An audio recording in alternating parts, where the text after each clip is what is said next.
সোমবার দেশের কোথাও জামাতে ইসলামীকে সমাবেশ করতে না দেওয়ার ঘোষণা দিয়েছেন স্বরাষ্ট্রমন্ত্রী মহিউদ্দিন খান আলমগীর।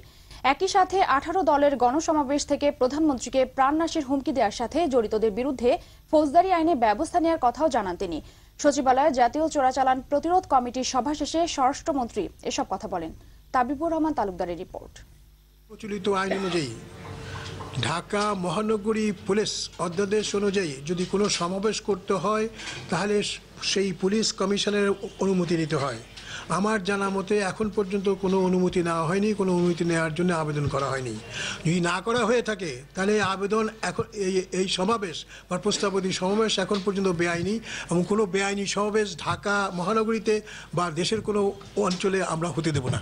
ঢাকায় ডাকা জামাতের সোমবারের সমাবেশ নিয়ে এভাবেই সরকারের অবস্থান তুলে ধরেন স্বরাষ্ট্রমন্ত্রী ডক্টর মহিউদ্দিন খান আলমগীর। গত বুধবারের 18 দলের গণসমাবেশে প্রধানমন্ত্রী শেখ হাসিনাকে প্রাণনাশের হুমকি দেওয়ার অভিযোগে আইনি ব্যবস্থা নেয়ার কথাও বললেন তিনি। এবং এই ফৌজদারি অপরাধ যিনি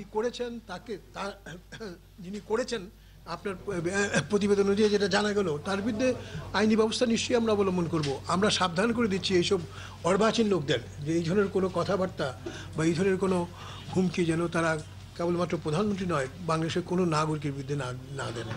আমরা হুমকিতে ভীতগ্রস্ত নই। এর আগে জাতীয় চোরাচালান প্রতিরোধ কমিটির সভা করেন স্বরাষ্ট্রমন্ত্রী ডক্টর মহিউদ্দিন খান আলমগীর।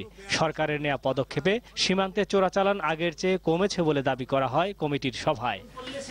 তাবিবুর রহমান তালুকদার,